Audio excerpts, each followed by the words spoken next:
நிச்சயமா வரவேற்கப்பட வேண்டியது, அதுல மாற்று கருத்து. ஆனா அதுல முழுமையா நமக்கு திருப்தி இல்லைங்கிறதா. ஆனா யார் இந்த சாருங்கிற முக்கியமான, அதாவது எய்தவன் இருக்க அம்புதானே கிடைச்சிருக்கு. எய்தவன் யாரு, யார் இந்த சார், யாருக்காக இந்த வேலையெல்லாம் அந்த நபர் செய்தார், அவரை கண்டுபிடிக்கணும் இல்ல. அதுல அவரோட பிரியாணி சாப்பிட்ட அமைச்சர் இருக்காரு, துணை மேயர் இருக்காங்க, அவரோட வாக்கிங் போன அமைச்சர் இருக்காரு. இவங்கெல்லாம் யாரு? அப்போ யாரையோ காப்பாற்ற முயற்சி அதுல நல்லா தெரியும். அந்த அதனாலதான் நாங்க திரும்ப திரும்ப ஒரு திருப்தி இல்லாத நிலை இருக்கு.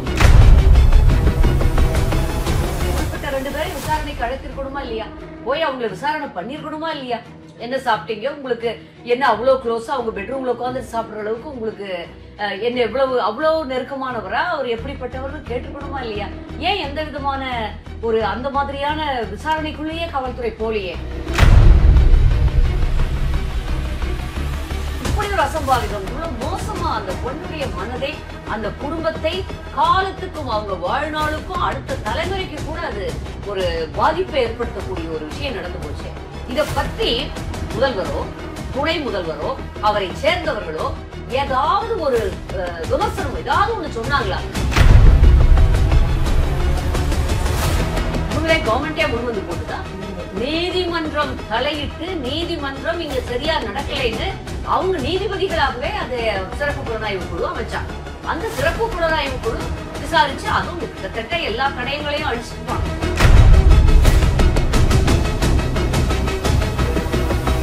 ஏன் டிஎஸ்பி ராகவேந்திர ரவி ரிசைன் போனார்? எதனால ராஜினாமா பண்ணார்?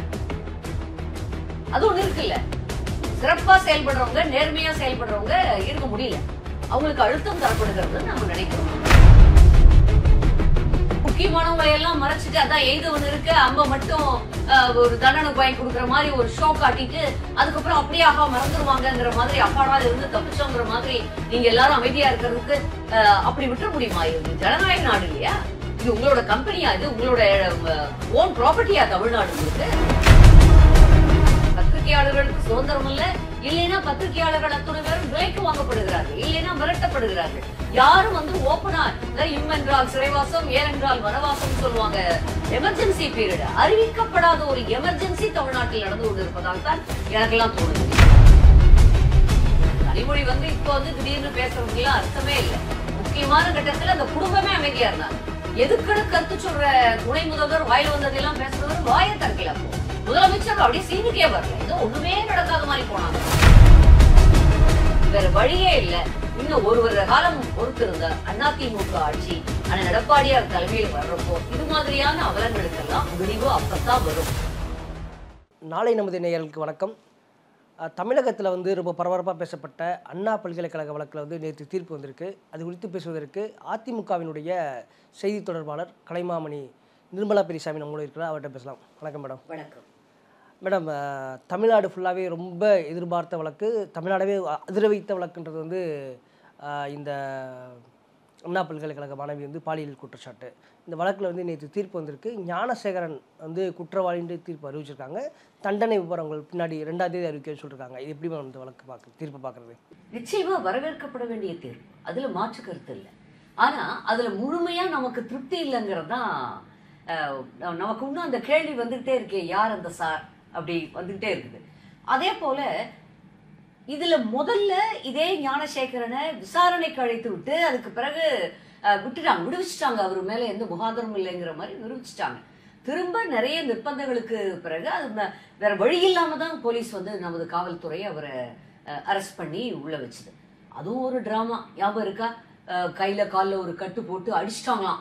அந்த வந்து அவரு அப்படி ஒரு கட்டு போட்டவர், மாவு கட்டு போட்டிருக்கவரு அவ்வளவு தெளிவா படுத்துட்டு இருக்க முடியுமா? ஒரு கார் சீட்ல பின்னாடி படுத்திருக்கிற மாதிரி ஒரு வீடியோ எல்லாம் வெளியிட்டாங்க போலீஸ்ல. நிறைய டிராமா நடந்தது. யாரையோ காப்பாற்ற முயற்சி அதுல நல்லா தெரியுது. அதனாலதான் நாங்க திரும்ப திரும்ப ஒரு திருப்தி இல்லாத நிலை இருக்கு. இப்ப இவருக்கு ஞானசேகரனுக்கு தண்டனை கிடைக்கலாம். மகிழா கோர்ட்ல நீதிபதிகள் சரியா கிடைத்த ஆவணங்களின் அடிப்படையில் என்னவெல்லாம் போலீஸ் ப்ரொடியூஸ் பண்ணிச்சோ அந்த ஆவணங்களின் அடிப்படையில் வந்து அவரு குற்றவாளி தான் அப்படிங்கிறத நிரூபணமாக இருக்குன்னு சொல்லியிருக்காங்க. நிச்சயமா கடுமையான தண்டனை இருக்கும்னு நம்ம எதிர்பார்க்கிறோம். ஆனா யார் இந்த சாருங்கிற முக்கியமான, அதாவது எய்தவன் இருக்க அம்புதானே கிடைச்சிருக்கு. எய்தவன் யாரு? யாருக்காக? யார் இந்த சார்? யாருக்காக இந்த வேலையெல்லாம் அந்த நபர் செய்தார்? அவரை கண்டுபிடிக்கணும் இல்ல. அதுல அவரோட பிரியாணி சாப்பிட்ட அமைச்சர் இருக்காரு, துணை மேயர் இருக்காங்க, அவரோட வாக்கிங் போன அமைச்சர் இருக்காரு. இவங்கெல்லாம் யாரு? அப்போ எல்லாத்துக்குமே ஒரு தெரியுது, ஊடகமாக இதாத்தான் இருக்கும்னு தெரியுது. அதை ஏன் காவல்துறை கண்டுபிடிக்கவே இல்லை? அந்த குறிப்பிட்ட 2 பேரை விசாரணைக்கு அழைத்திருக்கணுமா இல்லையா? போய் அவங்களை விசாரணை பண்ணிருக்கணுமா இல்லையா? என்ன சாப்பிட்டீங்க, உங்களுக்கு என்ன அவ்வளவு க்ளோஸா அவங்க பெட்ரூம்ல உட்காந்து சாப்பிடுற அளவுக்கு உங்களுக்கு என்ன அவ்வளவு நெருக்கமானவரா, அவர் எப்படிப்பட்டவர்னு கேட்டிருக்கணுமா இல்லையா? ஏன் எந்த விதமான ஒரு அந்த மாதிரியான விசாரணைக்குள்ளேயே காவல்துறை போலியே? அவசர அவசரமா 6 மாசத்துல முடிச்சிட்டோன்னு பெருமை வேற.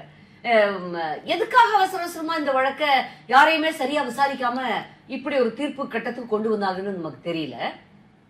கண்டிப்பா இப்ப நீங்க சொன்ன மாதிரி யார் அந்த சார்ன்ற ஒரு கேள்வி மக்கள் மத்தியில ரொம்ப வீரியமா எழுப்பப்பட்டது.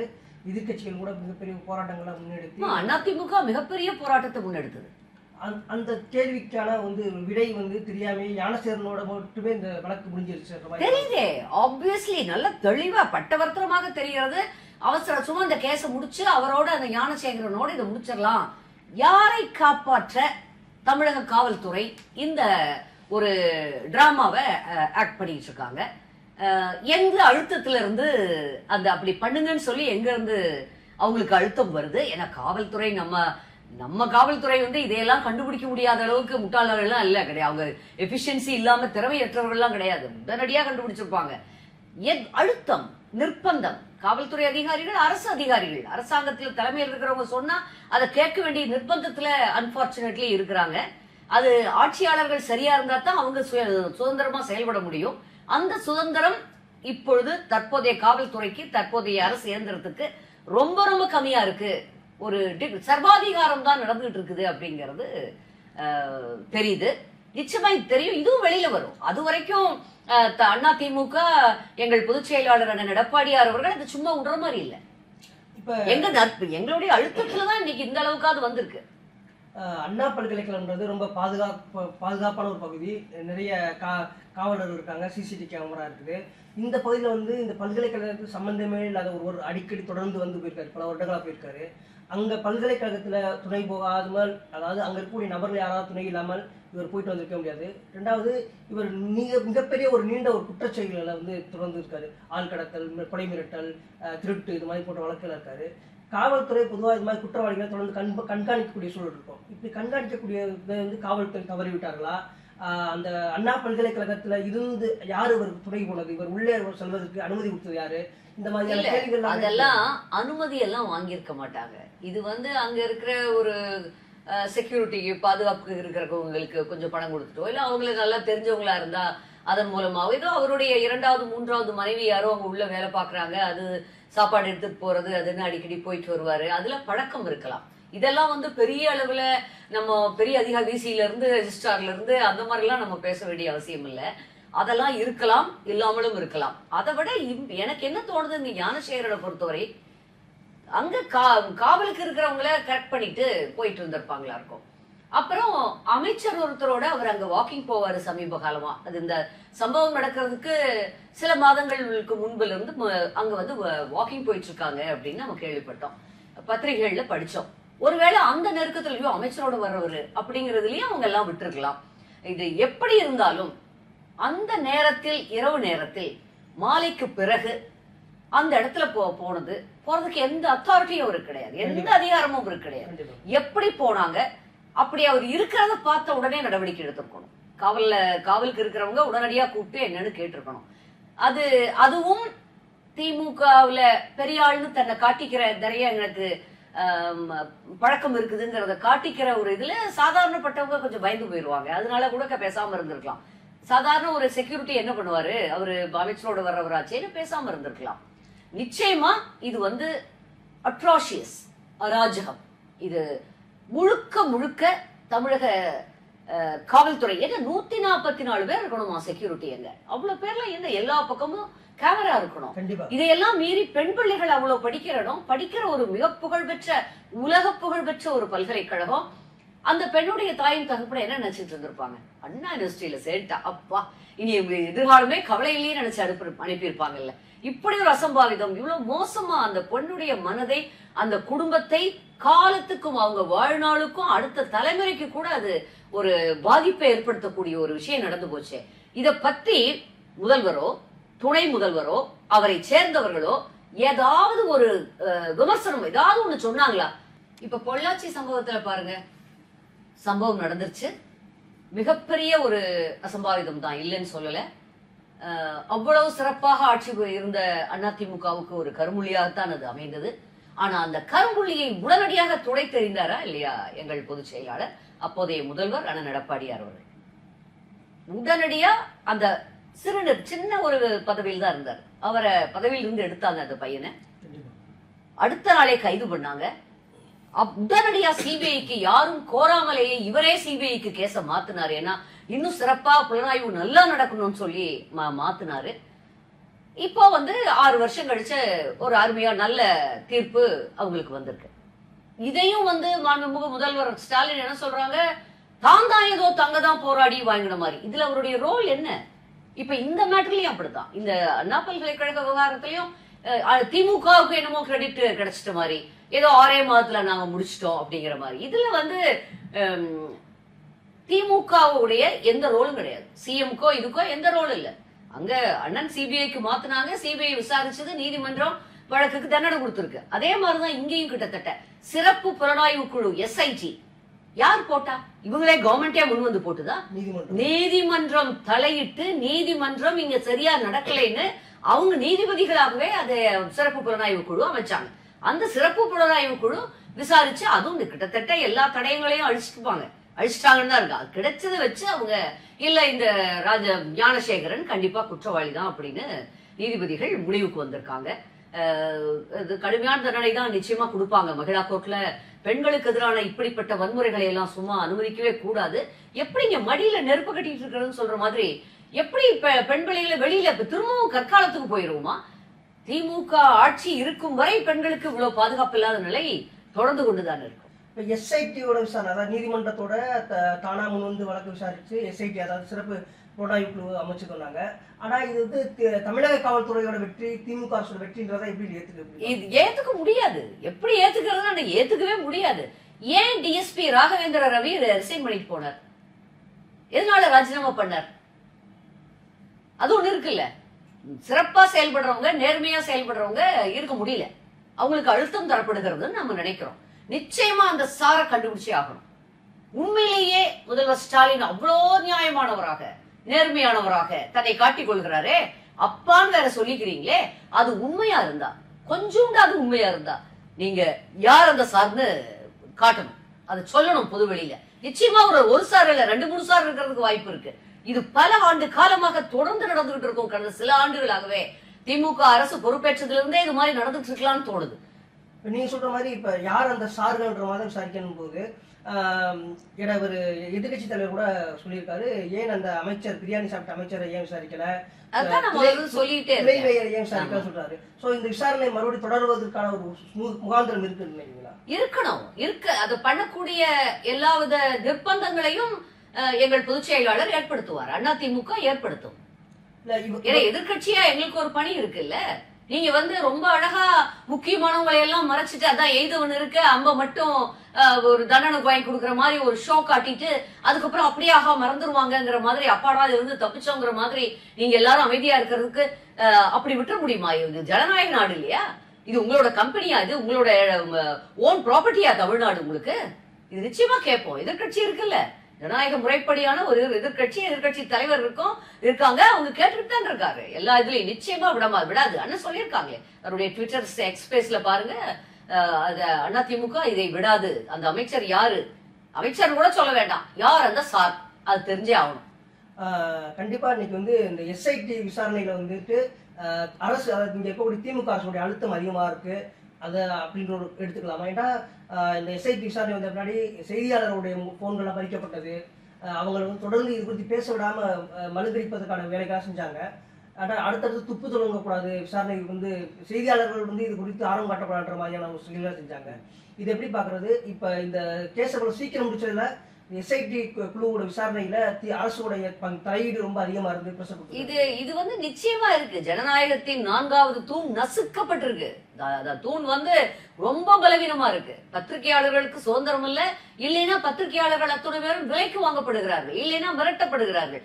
யாரும் வந்து ஓப்பனா இம் என்றால் சிறைவாசம், ஏன் என்றால் வனவாசம் சொல்லுவாங்க. எமர்ஜென்சி பீரியட் அறிவிக்கப்படாத ஒரு எமர்ஜென்சி தமிழ்நாட்டில் நடந்து கொண்டு இருப்பதாகத்தான் எனக்கெல்லாம் தோணுது. நிச்சயமா வந்து சுதந்திரம் இல்லைன்னா என்ன இருக்கு? பேச்சு சுதந்திரம், எழுத்து சுதந்திரம், எண்ணங்களுக்கு வெளிப்படுத்தக்கூடிய சுதந்திரம் இருந்தா தான் அது ஜனநாயக நாடு.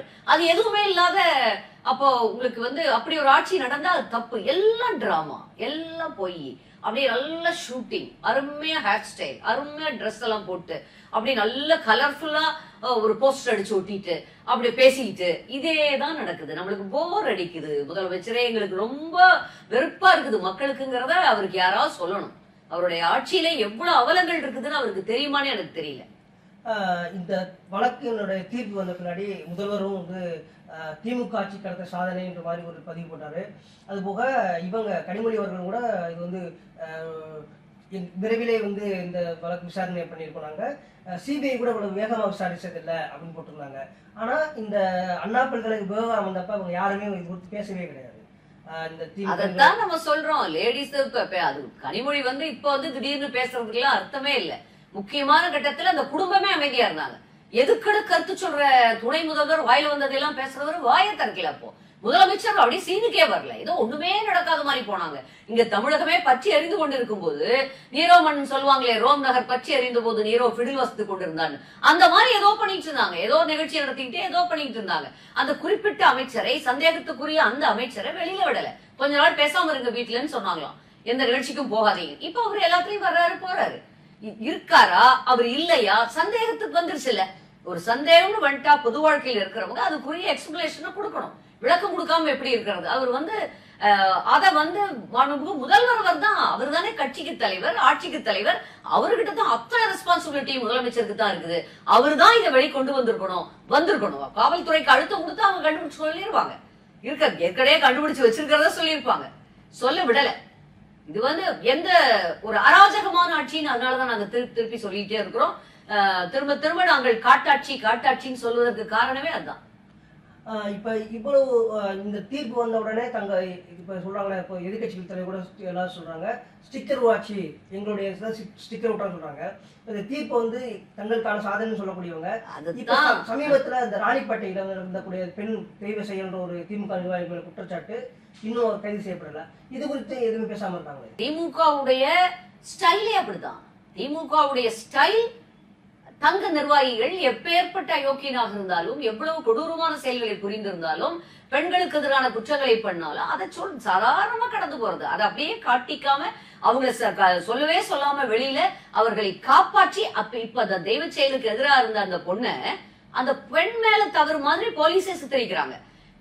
திமுக அந்த பெண் இதுக்கு அந்த ஒரு போராட்டம் அந்த செயலை குறித்து அரக்கோணத்துல அதுக்கு அறிவிச்சிருக்காங்க. இது என்ன அக்கிரமமா இருக்கு? குற்றம் சாட்டப்பட்டது, குற்றம் புரிந்தது உங்கள் நிர்வாகி. அந்த பெண்ணுக்கு ஆதரவா பேசிருக்கணும். நீங்க இல்லைன்னா பேசாமலாவது இருந்திருக்கணும். நீங்களே போராட்டம் பண்றீங்கன்னா இது யாரை ஏமாத்துறதுக்கான செயல்? ஊரை ஏமாத்துறது. இப்படியே ஏமாற்றி 10 வருடம் கழித்து எத்தனை வருடங்கள் மக்கள் திரும்பி இருப்பாங்கன்னு நினைச்சுக்கிட்டு ஆட்சிக்கு வர வச்சாலும், ஆட்சி பொறுப்பை கொடுத்தாலும் நாங்க திருந்தவே மாட்டோம்ங்கிறத திமுக சரியா நிரூபிச்சுட்டு இருக்காங்க. தொடர்ந்து திமுக ஆட்சியில் வந்து பெண்களுக்கு எதிரான பாலியல் குற்றங்கள் வந்துட்டு இருக்கு. பல் மருத்துவ அந்த பல்கலைக்கழகத்துல அங்க இருக்கக்கூடிய பேராசிரியரை பெண்களுக்கு வந்தாரு. ஆனா இந்த ஒரு சூழல் இருக்கும் பொழுது தொடர்ந்து இந்த திமுக அரசு மற்றும் ஸ்டாலின் அவர்களும் எதுவுமே பேசாம பெண்கள் குறித்து பாலியல் பிரச்சனைகளுக்கு வாய் திறக்காம நடவடிக்கை எடுக்காம இருக்கிறத வந்து நம்ம எப்படி பார்க்கணும்? அவங்களுடைய குணம், அவங்களுடைய மென்டல் மேக்கப்பே அப்படி இருக்கு. ஆட்சி நடத்தும் திறன் உண்மையிலேயே மாண்புமிகு முதல்வருக்கு இருக்குதான்னு எனக்கு தெரியல. ஒரு தன்னுடைய மகனே ஆனாலும் தவறு சரிந்திருந்தா அதுக்கு உரிய தண்டனையை பெற்று தர வேண்டியது ஒரு ஆட்சியின் தலைவருடைய கடமை. அந்த காலத்துல அரசர்கள், நீங்க அரசராத்தான் நினைச்சுக்கிட்டு வாழ்ந்துட்டு இருக்கீங்க, மன்னர் ஆட்சி தான் நடத்திட்டு இருக்கீங்க. குறைந்தபட்சமாக ஒரு தவறு செய்தவர்களுக்கு தண்டனையாவது வாங்கி கொடுங்க, மக்களுக்கு ஒரு ஒரு திருப்தியாவது இருக்கும். அதற்குள்ள செய்யறதே கிடையாது. இவங்களுடைய போக்கே அப்படி இருக்கு. வேற வழியே இல்லை. இன்னும் ஒரு வருட காலம் பொறுத்து இருந்த அதிமுக ஆட்சி அண்ணன் எடப்பாடியார் தலைமையில் வர்றப்போ இது மாதிரியான அவலங்களுக்கெல்லாம் விடிவு அப்பத்தான் வரும். இது யார் அந்த சாருங்கிறத இவங்க நம்ம அண்ணன் முதலமைச்சரானதுக்கு, எங்கள் பொதுச் செயலாளர் முதலமைச்சரானதுக்கு பிறகுதான் ஒருவேளை கண்டுபிடிப்போமோ இல்ல அதுக்கு முன்னாடி கண்டுபிடிப்பாங்களான்னு நமக்கு தெரியல. பண்றதுக்கு வாய்ப்பு இல்லைன்னு தோணுது. தொடர்ந்து பெண்களுக்கு அதுவும் அப்பான்னு வேற சொல்லிக்கிறீங்க. பெண்கள் என்னை அப்பான்னு நினைக்கிறாங்கன்னா அப்பா அப்படித்தான் இருப்பாங்களா? எந்த அப்பாவாவது தன்னுடைய பெண்ணுக்கு இவ்வளவு தூரம் மானவங்கப்படுத்தப்பட்டா பேசாம இருப்பாங்களா? அங்கொன்றும் இங்கொன்றுமாக இந்த மாதிரியான குற்றங்கள் நடப்பது ஒரு எப்பாவது நடக்கும், இல்லைன்னு சொல்லல. அந்த குற்றத்தின் தன்மையை பொறுத்தது. இப்ப டெய்லி ஒரு நாளைக்கு தினம்தோறும் பல சம்பவங்கள் சர்வசாதாரணமாக பெண்களுக்கு எதிரான வன்புணர்வு மட்டுமல்ல, கொலை கொள்ளை எல்லாம் போதை மருந்து சாதாரணமா எல்லா பக்கமும் புழங்குது. இதுக்கு எல்லாமே தண்டனைகள் கடுமையாக இல்லாததும் குற்றவாளிகள் பாதுகாக்கப்படுவதும் தான் காரணம்.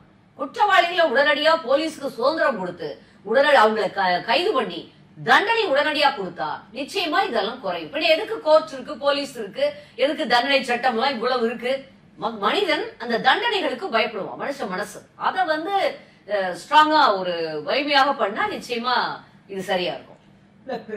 இப்ப இருக்கக்கூடிய பெற்றோர்களுடைய மனநிலை இவ்வளவு பெண்களுக்கு பாதுகாப்பாக சூழல்ல பெற்றோருடைய மனநிலை என்னவாக இருக்கிறது? பெண் பிள்ளைகளை பெற்றவர்கள் தமிழ்நாட்டுல இப்ப யூபி பீகார் மாதிரி ஆயிப்போச்சே, இது எப்படிடா, இது எங்க போய் முடியுமோ தெரியலையேன்னு பயப்படுற அளவுக்கு தான் இருக்கு. ஒரு வருஷம் தான் இருக்கு. நல்ல வேளை 4 வருடங்களுக்கு கடந்துட்டோம். இன்னும் அடுத்த வருடம் ஆட்சி மாற்றம் வருவதை தவிர வேற வழியே கிடையாது. எடப்பாடியார் முதலமைச்சர் ஆவதை தவிர இதுல இருந்து தமிழக மக்கள் தப்பிப்பதற்கு வேறு வழியே இல்லை. இவங்க இந்த வழக்குக்கு அப்புறம் கனிமொழி அவர்கள் கூட ஒரு ட்வீட் போட்டிருந்தாங்க. இந்த மாதிரி இந்த வழக்கு, அதாவது பொள்ளாச்சி வழக்கு ஒப்பிட்டு போட்டிருந்தாங்க. 6 வருஷத்துக்கு விடுங்க கனிமொழி பேசுறதையும் இதையும். முக்கியமா அவங்களுக்கு வேணும்னா தங்களுக்கு தகுந்த மாதிரி போட்டுக்குவாங்க. அப்புறம் தங்களுக்கு ஒண்ணு அதுக்கு தகுந்த மாதிரி திருப்பி போடுவாங்க. எதிர்கட்சியா இருந்தா ஒரு மாதிரி நடப்பாங்க, ஆளுங்கட்சியா இருந்தா ஒரு மாதிரி நடப்பாங்க. இது எனக்கு இன்னும் சில பெண்களுடைய முகம் கூட வந்துட்டு போகுது. போராட்டம், பெண்களுக்கான பிரச்சனைகளுக்காக போராடுகிறேன் என்றால் எல்லா பிரச்சனைகளிலும் ஒரே மாதிரி நிலை எடுத்து போராடும். இல்ல, நான் சொல்ல வந்தேன்னா இப்ப இந்த பொள்ளாச்சி வழக்கு டைம் லைன் மாதிரி போட்டுருந்தாங்க. 6 வருடங்கள் ஆச்சுன்னு சொல்லிட்டு அந்த 4 வருடம் கூட திமுக ஆட்சி தானே. அதான் சொல்ல வர, அதுதான் எக்ஸ்பிரஸ்ல சொல்லிடுறேன். அந்த 4 வருடம் 4.25 வருடமா கிட்டத்தட்ட அதெல்லாம் திமுக ஆட்சி தானே இருந்தது. அப்ப என்ன ஒரு 1.5 வருடம் அப்படின்ற அளவுக்கு தானே இருந்தது. அப்ப வேகமா தான் நடத்திட்டு இருந்தாங்க. சிபிஐக்கு மாத்தி இவங்க ஆட்சி தானே இருக்கு. இது தாங்களே தங்க மேல மண்ணை வாரி போட்டுக்கிற மாதிரி. அவரு அண்ணன் எப்படி பேசுறாரோ அதே மாதிரி வர கனிமொழியும் பேச ஆரம்பிச்சுட்டாங்க. சக்தி தொடர்ந்து இது போன்ற ஒரு குற்றச்செயல்கள், பெண்களுக்கு ஒரு பாதுகாப்பு இல்லா சூழல் இருக்கும் பொழுது முதல்வர் தன்னோட தொகுதியில போயிட்டு நலத்திட்ட உதவி வழங்க போயிருக்காரு. அங்க இருக்கக்கூடிய பெண்கள் வரவேற்று ஆடி பாடி வரவேற்றிருக்காங்க. அதை ரொம்ப மகிழ்ச்சியா சந்திச்சிருக்காரு. இங்க இருக்கக்கூடிய பெண்கள் ரொம்ப பாதிக்கப்பட்டக்கூடிய சூழல்ல ஒரு முதல்வர் இது குறித்தெல்லாம் பேசாம அங்க தொகுதியில போயிட்டு இது போன்ற ஒரு மகிழ்ச்சியான இதை வெளிப்படுத்த எப்படி பண்ண பாக்குறீங்க? என்ன சொல்றது, நானும் பார்த்தேன், தொலைக்காட்சிகள்ல பார்த்தேன், இதுல இன்ஸ்டாகிராம்ல கூட பார்த்தேன். இது என்ன சொல்றதுன்னு தெரியல. நான் தான் சொல்றேனே, முதலமைச்சருக்கு தமிழ்நாட்டுல என்ன நடந்துட்டு இருக்குதுன்னே தெரியல. அவருக்கு எது வரைக்கும் தெரியலாம்னு யாரோ எல்லாத்தையும் கட் அண்ட் பேஸ்ட் பண்ணி கரெக்டா அவருக்கு வேணுங்கிறத மட்டும் காட்டுறாங்க. அவர் நினைச்சிட்டு இருக்காங்க தமிழ்நாட்டுல ஒரு எல்லாரும் ரொம்ப செழிப்பா, பெண்கள்லாம் ரொம்ப மகிழ்ச்சியா இருக்கிறதா நினைச்சிட்டு இருக்காரான்னு எனக்கு ஆச்சரியமா இருக்கு. அப்படி கடைசியா தெரிய வந்தாலும் அவருக்கு அது பெருசா ரியாக்ட் பண்றது இல்ல. எவ்வளவு அட்ராசிட்டி. பக்கத்துல வியாசர்பாடியில, குளத்தூர் பக்கத்துல வியாசர்பாடியில 10-20 குடிசைகள் இருந்து போச்சு இல்ல. இப்ப அவர் அங்க டான்ஸ் பார்த்து கண்டு கழித்து கொண்டிருந்த அந்த நேரத்துலதான் பக்கத்துல வியாசர்பாடியில 20 குடிசைகள் எரிஞ்சு போய் அங்க மக்கள் எல்லாம் பரிதவிச்சுக்கிட்டு இருந்தாங்க. அதை போய் பார்க்கல. அதுக்கு ஒரு எந்த விதமான ஒரு நிவாரணமோ எதுவும் இது வரைக்கும் அறிவிச்ச மாதிரி தெரியல. போய் பாட்டு வரலாம். போய் பார்த்துட்டு நான் இருக்கேன் உங்களுக்கு, நான் இந்த மாதிரி பண்றேன்னு ஒன்று சொல்லிட்டு வர வேண்டியது ஒரு ஆட்சியாளருடைய கடமை இல்லையா? அதை கூட இதே எங்கள் பொதுச் செயலாளர் எடப்பாடியாராக இருந்தால் நிச்சயம் அதை செய்திருப்பார். இது அந்த மாதிரியான மக்கள் நேசம், மக்கள் தொண்டர்களாக மக்கள் இனிமேல் ஆட்சி பொறுப்பில் அமர்த்தம். அதைத்தான் மக்கள் தான் ரொம்ப தெளிவா சிந்திச்சு இது வாக்களிக்கணும். இன்னும் அதுல பாத்தீங்கன்னா 1000 ரூபாய் மகளிர் உரிமை தொகை 1000 ரூபாய் கொடுத்துட்டாராம். எப்போ எப்போ வாக்கு கொடுத்தது? எலெக்ஷன் முடிஞ்சு பண்றேன்னு வாக்கு கொடுத்தது. 3.5 வருடங்கள் கழித்து தொடர்ந்து எங்கள் பொதுச் செயலாளர் EPS அவர்கள் அதை கொடுங்க, அது என்னாச்சுன்னு கேட்டு சட்டசபையில கேள்வி எழுப்பி அவ்வளோ தூரம் போராடுறதுக்கு பிறகு அந்த 1000 ரூபாயை, அதுவும் 60 லட்சம் பேருக்கு மேல, அதுக்கு மேல 60 லட்சம் பேருக்கு மட்டும் கொடுத்தாங்க இல்லையா? அப்புறம் எல்லாரும் போராடினாங்கன்னு சொன்னதுக்கு அப்புறம் கொஞ்சம் கொஞ்சமா நாங்க கணக்கெடுக்கிறோம் காலத்தை தாழ்த்தி இப்ப ஏதோ கொஞ்சம் பேருக்கு சேர்த்து கொடுக்குறாங்க போல இருக்கு. இப்போ முழுமையா எல்லாருக்கும் இப்பவும் வர்ற மாதிரி தெரியல. இது ஏமாற்றுகிறார்கள் மக்களை. இது வரைக்கும் சொன்ன வாக்குறுதி 521 நினைக்கிறேன், 590 521, அது பாத்தீங்கன்னா 98% நிறைவேற்றிட்டுன்னு சொல்றாரு. மனசாட்சியே இல்லாம முதலமைச்சர் சொல்றாரு. அவ்வளவு பண்ணிருக்காங்களா? முதல்ல நீட் என்னாச்சு? நம்ம நினைச்சாலே நம்மளுக்கு அவ்வளவு கோபம் வர்றது. நீட் அனிதாவுடைய மரணத்தை வச்சு எப்படி அதை பாலிடிக்ஸ் ஆக்குறாங்க. ஏதோ நாங்க வந்தா முதல் கையெழுத்தே நீட்டை ஒழிக்கிறதா அப்படின்னு உதயநிதி பேசினத மக்களும் நம்பினாங்க. அதுதான் அங்க இருக்கிற பாவம். இந்த ஜனங்களும் நம்பினாங்க. வந்தா ஒழிக்க முடியாது, ஒழிக்கிறாப்புல இருந்தா அதிமுக செய்யாம இருந்திருக்குமா? அம்மாவே முடிஞ்ச அளவுக்கு தள்ளி போட்டாங்க. ஆனா எடப்பாடியார் நிச்சயமா அதை ஒழிக்க முடியும் என்று தெரிந்திருந்தால் அதை விட்டுருக்கவே மாட்டார் நீட்டை. இப்ப அண்ணன் அதனாலதான் என்ன பண்ணாங்க, நீட்டை ஒழிக்க முடியாதுங்கிற பிராக்டிகலா இருக்கிற ட்ரூத். ஏன்னா மசோதா பாஸ் ஆயிடுச்சு டெல்லியில. திமுகவோட ஒட்டி உறவாடுற ஜாடிக்கேத்த முடியா இருக்கிற காங்கிரஸ் கட்சியினுடைய பி சிதம்பரம் அவர்களுடைய மனைவி நளினி சிதம்பரம், அவங்க வழக்கறிஞர் டெல்லியில வச்சு சொல்றாங்க, வெளியில கோர்ட் விட்டு வெளியில இதை ஒண்ணுமே பண்ண முடியாது, இந்த மசோதா பாஸ் ஆயிடுச்சு, இதை நீட்டை ஒழிக்க முடியாதுன்னு போறாங்க, ரொம்ப தெளிவா கிளியரா. அதனாலதான் அண்ணன் என்ன பண்ணாங்க, சரி கிராமப்புற மாணவர்கள் இதுல பாதிக்கப்படுவாங்களேன்னு ஒரு 7.5% உள் இடஒதுக்கீடு கொடுத்தாங்க. அதெல்லாம் தான் புத்திசாலித்தனம், அதெல்லாம் தான் மக்களை நினைச்சு செயல்படுற விதம். அந்த அரசு பள்ளி மாணவர்களுக்கு 7.5% உள் இடஒதுக்கீடு கொடுத்தோடனே இன்னைக்கு 3000-4000 பேர் அதுல படிக்கிறாங்க. மருத்துவராயிருக்காங்க, பல் மருத்துவராயிருக்காங்க. அவங்களுக்கு ஒரு ப்ரிஃபரன்ஸ் கிடைக்குது, முன்னுரிமை அடிப்படையில் அவங்களுக்கு அந்த மாதிரி ஒரு சீட் கிடைச்சது. அந்த மாதிரி தான் திட்டங்கள் இருக்கணுமே தவிர சும்மா மக்களை ஏமாத்துறது, பண்ணவே முடியாதுன்னு தெரிஞ்சு நான் பண்றேன்னு சொல்றது. இப்ப அடுத்து கேட்டா அப்புறம் இன்னொன்னு அந்த செங்கல்ல வச்சுக்கிட்டு அலைஞ்சா இருப்பாருங்க. அது அடுத்த அட்ராசிட்டி. ஒரு செங்கல்ல வச்சுக்கிட்டு எய்ம்ஸ் வந்துரும் எல்லா மக்களையும் ஏமாற்றி, இதெல்லாம் கொடுமை. இப்ப கேட்க வேண்டியதான எய்ம்ஸ் வந்துதானு 4 வருஷத்துக்கு மேல ஆகுதே, பண்ணிட்டீங்களான்னு கேட்க போய் கேட்டா மக்கள் அதை பத்தி இல்ல, கொஞ்ச நாளைக்கு வரவே மாட்டாங்க வெளியில. அவங்களோட டாக்டிஸ், கோயபிள்ஸ் தத்துவம். பொய்ய சொல்லிட்டே இருந்தா அது மக்கள் நம்பிடுவாங்க. ஏமாற்றி கொண்டே இருந்தால் ஒரு கட்டத்துல நமக்கே போர் அடிக்குது, என்ன பண்றது, ரொம்ப கெட்ட அலையிற பையனை அப்படிதான் பண்ணுவாங்க. இல்லைன்னா ஒரேடியா போட்டு சாத்தணும் இல்லையா, போட்டு பின்னுவாங்க. இல்லைன்னா என்ன பண்ணி தொலைறனே தெரியலையேங்கிற மாதிரி ஒரு நிலையில அண்ணா திமுகவுடைய ஆட்சி இருந்துட்டு இருக்குது. Dravida Munnetra Kazhagam total failure, nobody is happy. பழைய ஓய்வூதிய திட்டத்தை திரும்ப கொண்டு வருவோம்னு அரசு ஊழியர்களுக்கு, போக்குவரத்து தொழிலாளர்களுக்கு ஓய்வூதிய பலன்கள் இதெல்லாம் ப்ராமிஸ் பண்ணீங்களா இல்லையா? இதெல்லாம் ஒன்றும் எக்ஸ்ட்ரா கிடையாது. இது அவங்க வாழ்நாள் முழுக்க ஒரு 30 வருஷம் 35 வருஷம் உழைச்ச பலன். இத கொடுக்கறதுக்கு உங்களுக்கு என்ன? இது கொடுக்கவே இல்லையே இன்னைக்கு வரைக்கும். இன்னும் அவங்க போராட்டம் பண்ணிட்டு தான் இருக்காங்க. குழுவே இப்பதான். இது என்னைக்கு நடக்கிறது? அப்புறம் எப்படி 8 லட்சம் 10 லட்சம் கோடிக்கு மேல கடன் ஆச்சு? 10-15 லட்சம் கோடி கடனில் தமிழகம் இருக்கிறதுன்னு சொல்றாங்க. எப்படி அவ்வளவு கடன் ஆச்சு? என்ன திட்டம் போட்டீங்க? என்ன புதிதான கட்டிடங்கள் கட்டினீங்க? என்ன கட்டிடம் கட்டினீங்க? பள்ளி எல்லாம் படுமோசமா இருக்கு, பள்ளிக்கூட கட்டிடம் எல்லாம். என்னதான் பண்ணிட்டு இருக்காங்க? ஒண்ணுமே. திமுக ஆட்சியில் என்ன நடக்கிறது? எல்லாம் பாத்தீங்கன்னா 43,000 கோடி பள்ளி கல்வித்துறைக்கு பட்ஜெட்ல பாருங்க. இதுக்கு 25,000 கோடி, இதுக்கு 63,000 கோடி, இப்படித்தான் எல்லாம் வருது. என்ன நடக்குது? எல்லாம் ஒரு பூல்ல போய் சேருதா? ஒரே இது புரியல. அதனாலதான் ஒரே இதுல 30,000 கோடி ஒரு வருஷத்துல உங்களால சம்பாதிக்க முடிச்சுதா? இப்ப இந்த 4 வருஷத்துல உங்க எவ்வளவு சம்பாதிச்சீங்க? டாஸ்மாக்ல கண்டுபிடிச்ச ஊழல் மட்டுமே 1000 கோடி, இடி கண்டுபிடிச்சது மட்டுமே. அவசர அவசரமா டெல்லி போறீங்க, எப்படியோ யாரையோ பிடிச்சு ஏதோ பெரிய லாயர்ஸ் வச்சு உங்களுக்கு சாதகமான ஒரு தீர்ப்பை.